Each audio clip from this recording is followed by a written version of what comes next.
ថ្នាក់ដឹកនាំនិងមន្ត្រីរាជការនៃរដ្ឋសភាចូលរួមសម្ដែងការអបអរសាទរនិងជូនពរនៅក្នុងពិធីចម្រើនជនមាយុអេវដាំវងសូត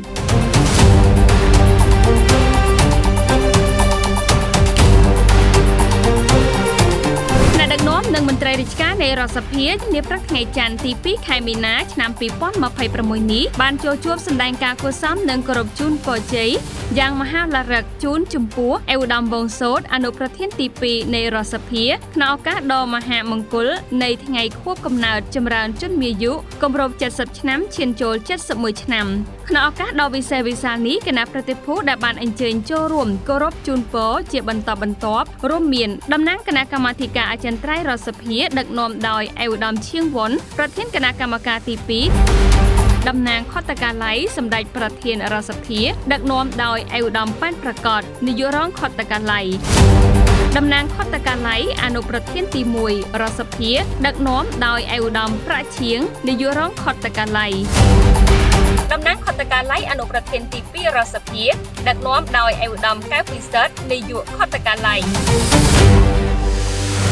ដឹកនាំអគ្គលេខាធិការដ្ឋានរដ្ឋសភាដឹកនាំដោយអេវដាំលេងពេញឡុងអគ្គលេខាធិការនៃអគ្គលេខាធិការដ្ឋានរដ្ឋសភា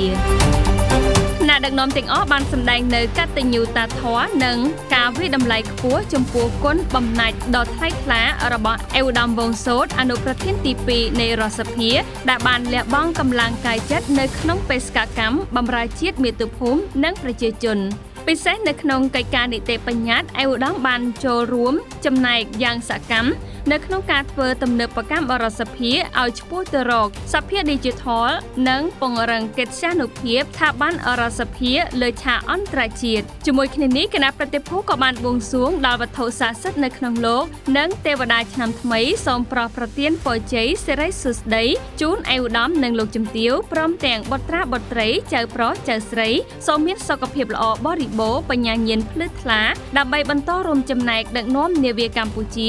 រួមគ្នាជាមួយរាជរដ្ឋាភិបាលអាណត្តិទី7ឲ្យសម្រេចបាននូវសុខសន្តិភាពនិងការអភិវឌ្ឍជានិរន្តរ៍ក៏រំលឹកដែរថាអេវដាំវងសូតតំណាងរាស្ត្រមណ្ឌលខេត្តត្បូងឃ្មុំគឺជាអិសរាជននយោបាយជាន់ខ្ពស់មួយរូបដែលមានបទពិសោធន៍ការងារក្រាស់ក្រែលទាំងក្នុងស្ថាប័ននីតិប្រតិបត្តិនិងនីតិបញ្ញត្តិអេវដាំវងសូតកើតនៅថ្ងៃទី3ខែមីនាឆ្នាំ1956នៅស្រុកពញាក្រែកខេត្តកំពង់ចាមបច្ចុប្បន្នស្ថិតនៅក្នុងខេត្តត្បូងឃ្មុំអេវដាំបានរៀបអាពាហ៍ពិពាហ៍ជាមួយនឹងលោកជំទាវហេងពៅដែលត្រូវជាបុត្រីបង្កើតរបស់សម្ដេចអគ្គមហាពញាចក្រីហេងសំរិនអតីតប្រធានរដ្ឋសភានិងបច្ចុប្បន្នជាប្រធានកិត្តិយសឧត្តមទីប្រឹក្សាផ្ទាល់ព្រះមហាក្សត្រនៃព្រះរាជាណាចក្រកម្ពុជា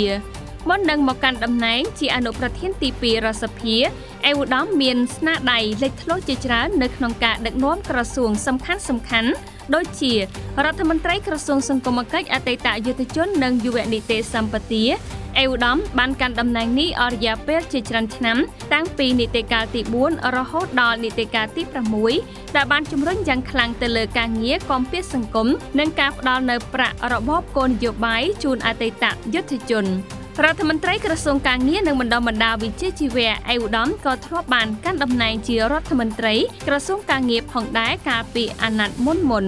អេវដាំវងសូតត្រូវបានមន្ត្រីរាជការនិងប្រជាពលរដ្ឋស្គាល់ច្បាស់ថាជាថ្នាក់ដឹកនាំដែលមានចរិតលក្ខណៈសុភាពរាបសារចិត្តធម៌និងមានភាពហ្មត់ចត់នៅក្នុងការបំពេញភារកិច្ចជូនជាតិអេវដាំបានរួមចំណែកកសាងសមិទ្ធផលច្រើនលើការងារមនុស្សធម៌និងការកសាងហេដ្ឋារចនាសម្ព័ន្ធក្នុងមណ្ឌលខេត្តត្បូងឃ្មុំនិយាយដោយឡែកនិងនិយាយជារួមនៅក្នុងប្រទេសកម្ពុជា